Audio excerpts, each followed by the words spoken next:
आइए श्याम प्रेमियों, आज एक ऐसे भगत की कहानी सुनाते हैं जो अपने व्यापार में इतना लीन था कि उसे दिन दुनिया की कोई खबर नहीं थी। उसे सिर्फ पैसा पैसा और सिर्फ पैसे के बारे में चिंता थी। उसके घर वाले, उसके परिवार वाले सारे परेशान थे कि सेठ कभी कहीं नहीं जाता, सुबह से लेकर रात तक हर समय पैसे में ही लिपटा रहता है। बहुत दिनों से उसके इष्ट मित्र उसे कहते थे कि तुम हमारे साथ कहीं चलो, अपने बच्चों को लेकर चलो, लेकिन सेठ कहता इसके लिए काफी समय पड़ा है, अभी मुझे सिर्फ पैसा कमाना है। लेकिन एक दिन कुछ मित्रों ने बहुत जोर दिया कि 2 दिन की छुट्टियां हैं, हम खाटू श्याम जी के दरबार में जा रहे हैं, पूरे परिवार को साथ लेकर हमारे साथ चलो। और सेठ उनको ये बात मना नहीं कर पाया और बिना मन के वो उन परिवार वालों और इष्ट मित्रों के साथ खाटू के लिए रवाना हो गया। रास्ते भर वो अपने व्यापार की बातें करता रहा। उसे खाटू जाने की जरा भी इच्छा नहीं थी। लेकिन जब खाटू पहुंचा और बाबा श्याम के मंदिर में पहुंचा और जब बाबा से नजरें मिली, उसके होश उड़ गए। सेठ के परिवार वाले सारे दर्शन करके बाहर आ गए। वो सिर्फ 1 मिनट के लिए मंदिर में आया, लेकिन घंटों तक बाबा के दरबार में खड़ा रह गया। उसको होश नहीं रहा और वो बाबा की तरफ देखकर आंखें बंद करके आंसुओं की धार बहती रही और वो बाबा से मन ही मन बातें करता रहा। जब परिवार वालों ने उसे कहा कि अब चलना है, तो सेठ ने बाबा से कहा, प्रभु मुझे अब हर महीने 11 को अपने दरबार में बुलाओ। और ये कह करके वो बाबा के दरबार से वापस अपने घर को आ गया। 15 दिन बाद 11 आई। सेठ बहुत से लोगों को लेकर अपने साथ बाबा के दरबार में गया। ऐसे हर 11 को वो खाटू जाने लगे। लेकिन एक दिन जैसे ही वो सुबह 11 को घर से निकलने लगा, मुनीम ने कहा, सेठ जी कहाँ जा रहे हो? सेठ ने कहा, अरे मुनीम तुझे पता नहीं, आज 11 है, मुझे खाटू धाम जाना है। मुनीम ने कहा, सेठ जी आपको पता नहीं, आज बाहर के कुछ व्यापारी आने वाले हैं, लाखों का सौदा होने वाला है और वो व्यापारी आज रात को वापस इंडिया के बाहर चले जाएंगे। आपके पास तो मौका है, आप 11 की जगह मावस को खाटू चले जाना। सेठ के मन में ये आया कि हाँ, इसमें क्या फर्क पड़ता है, आज यहाँ व्यापार कर लेता हूँ, सौदा कर लेता हूँ, मैं खाटू मावस को चला जाऊँगा। और सेठ उस दिन खाटू नहीं जा पाया।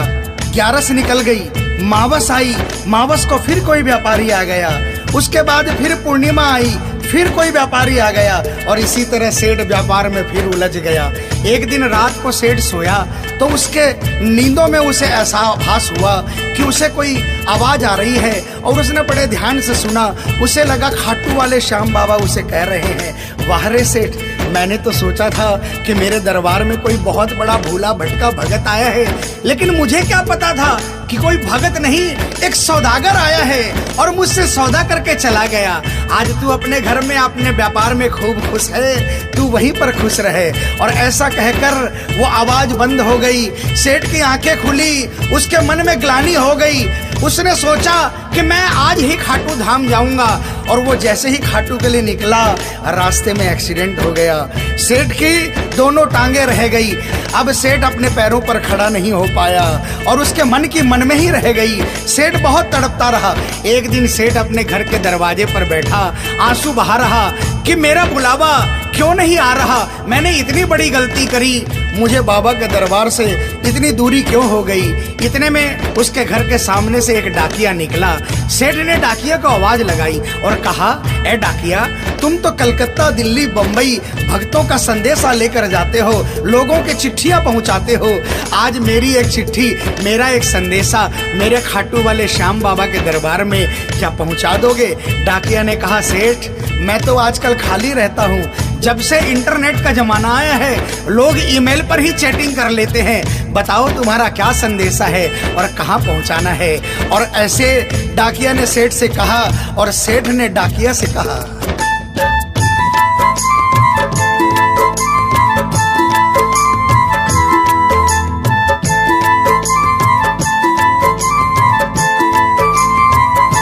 डाकिया जा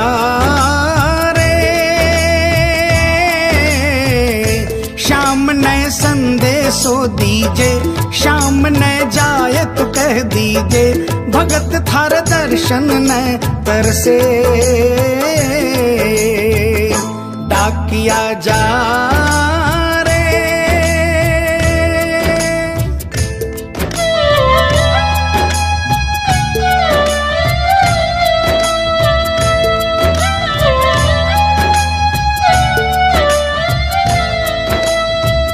डाकिया ने कहा, सेठ आपका संदेशा तो मैं पहुंचा दूंगा, लेकिन मुझे ये तो बताओ कि आपका संदेशा पहुंचाना क्या है।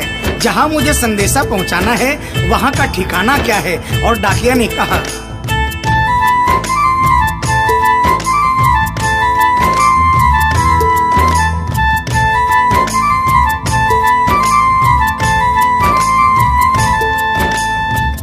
कौन से गांव थारो शाम बस्यो है, इतनो माने बता दे सेवक रे।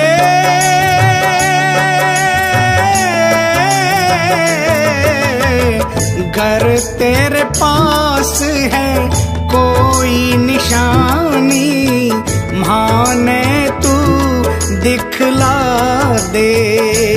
कैया जानूंगा पहचान, मैं हूँ छोरो अनजान।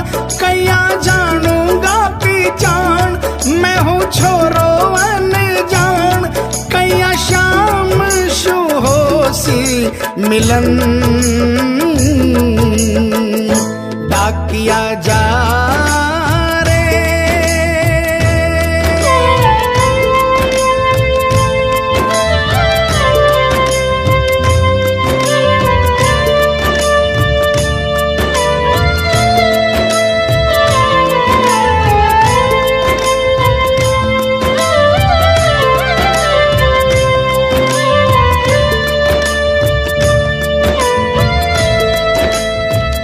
सेठ ने कहा, डाकिया मैं तुझे जिस जगह का ठिकाना बता रहा हूँ वहाँ ऐसा दरबार है जहाँ जो एक बार जाता है वो वहीं का हो जाता है। उस दरबार की खासियत है जो वहाँ पर पहली बार जाता है उसके काम बन जाते हैं। सुन वहाँ का ठिकाना क्या है।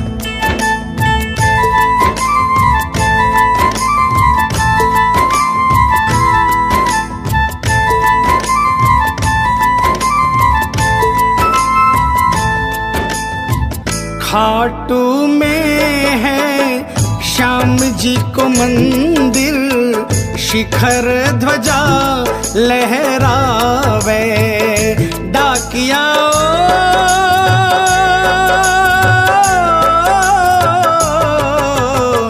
ड्योडी पर हनुमान बिराजे, सेवक चंवर ढुलावे। बाके नौबत बाजे द्वार, गूंजे हरदम जय जयकार। बाके नौबत बाजे द्वार, गूंजे हरदम जय जयकार। सज धज बैठो है श्याम सजन, डाकिया जा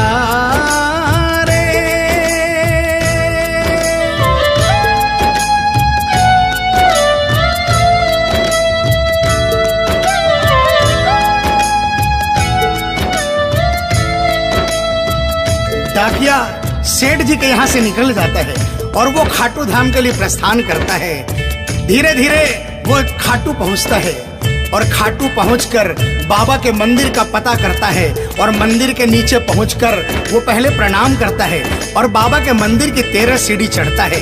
और वो बाबा के सामने पहुंचकर बाबा की तरफ नहीं देखता, पहले अपने झोले में से वो सेठ की चिट्ठी निकालता है और चिट्ठी निकाल के पढ़ने लगता है।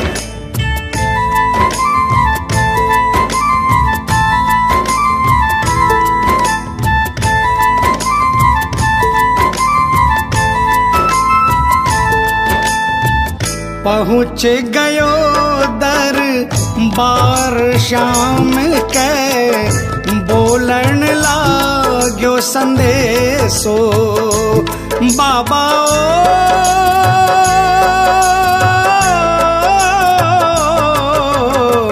बन बैठो कद श्याम दीवानो, कुछ ना रयो अंदेशो। आखड़ ल्यासू बरसी धार, जैया सावन की फुहार।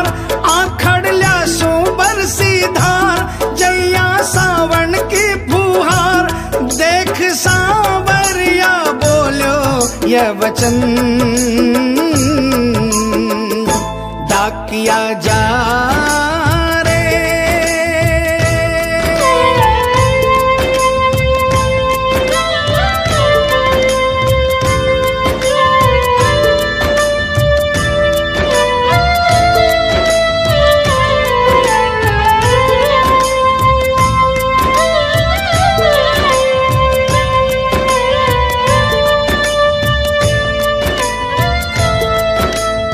जो ही डाकिया ने सांवरे सेठ की तरफ देखा, उसके होश उड़ गए, उसकी आंखें बंद हो गई, आंखों से आंसुओं की अविरल धारा बहने लगी। उसको ऐसा महसूस हुआ सपने में जैसे कि कोई श्याम प्रभु सिंहासन से उतर कर आ गए। उसे अपने गले से लगा लिया और डाकिया से कहा, कैसे हो डाकिया? डाकिया प्रभु के चरणों में गिर गया, कहा, प्रभु आज मैं धन्य हो गया, इतने वर्षों तक आपके दरबार नहीं पहुंचा, आज सेठ जी के कारण मैं आपके दरबार में पहुंच गया। अब मुझ पर इतनी कृपा कर दो, मुझे अपनी शरण में रख लो। लेकिन बाबा ने कहा, नहीं बेटा, मैं तुझे अपनी शरण में रखूंगा, लेकिन अभी तुझे मेरा एक छोटा सा काम करना है। जिस सेठ ने तुझे ये संदेशा देकर भेजा है, अगर उसके पास मेरा जवाब नहीं गया तो वहां जीते जी मर जाएगा। तू मेरा एक छोटा सा काम कर दे, वापसी संदेशा तू उस सेठ को जाकर दे दे। और बाबा ने कहा,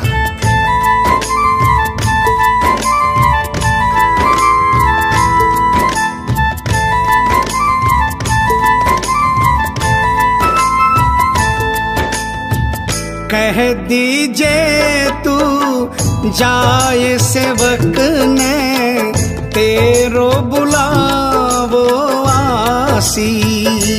सेवक रे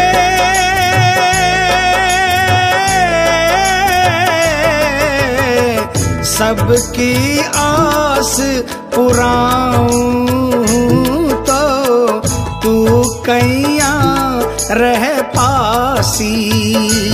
तेरी सारी जानू बात पूरी करशू मन की आस, तेरी सारी जानू बात पूरी करशू मन की आस। पर बढ़ा मेरे कानी कदम डाकिया जा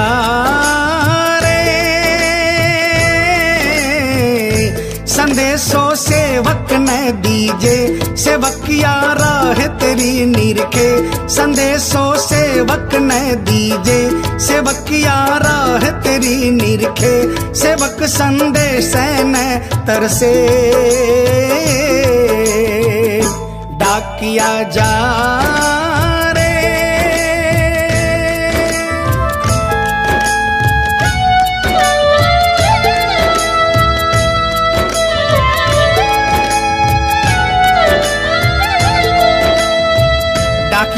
श्याम प्रभु के चरणों में प्रणाम करके वापस निकलता है और वो आधी रात को ही सेठ के शहर में आ जाता है। अब डाकिया को इतनी जल्दी थी कि उसने आधी रात नहीं देखी और उसने जाकर सेठ के दरवाजे की घंटी बजा दी। उस दिन सेठ के घर में कोई नहीं था, सेठ अकेला अपने बिस्तर पर पड़ा था। जैसे ही घंटी की आवाज आई उसको लगा कि बाबा का संदेशा आ गया, लेकिन सेठ मजबूर था। वो उठना चाहा लेकिन उठ नहीं पा रहा था। लेकिन अचानक उसने जोरदार जयकार लगाई, हारे के सहारे की।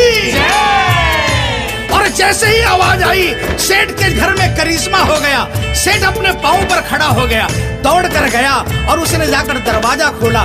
सामने देखा डाकिया खड़ा है। सेठ डाकिया के चरणों में गिर गया और कहने लगा, डाकिया जल्दी बताओ मेरे बाबा ने क्या संदेशा भिजवाया है। और डाकिया ने चिट्ठी निकाली और बाबा के भगत की चिट्ठी का संदेशा निकालकर सेठ के हाथों में थमा दिया। सेठ ने जैसे ही चिट्ठी देखी वो झूम झूम कर नाच नाच कर गाने लगा,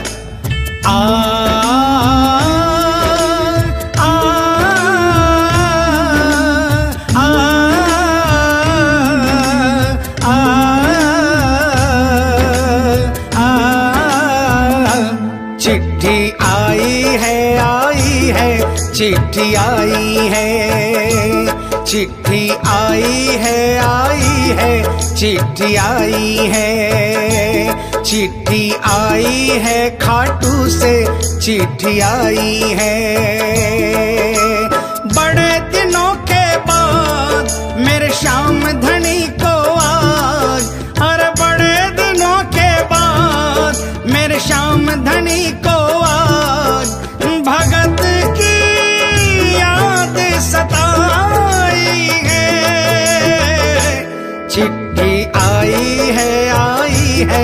चिट्ठी आई है, ओ चिट्ठी आई है, चिट्ठी आई है। सेठ ने वो चिट्ठी वापस डाकिये को थमा दी और कहा, डाकिया आप तो स्वयं बाबा से मिलकर आए हो, इसलिए बाबा का संदेशा अपने मुखारबिंद से मुझे सुनाओ।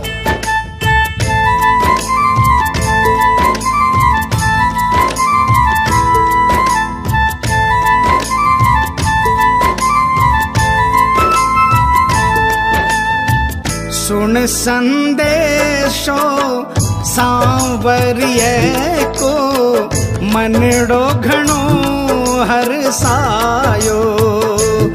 बाबा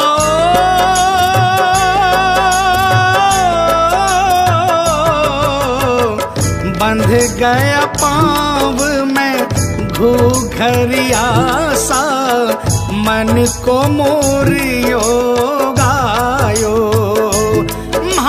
श्याम बड़ो दिलदार, हो जाओ लेवन ने तैयार। मारो श्याम बड़ो दिलदार, हो जाओ लेवन ने तैयार। महिमा गावे है कमल किशन, किया जा।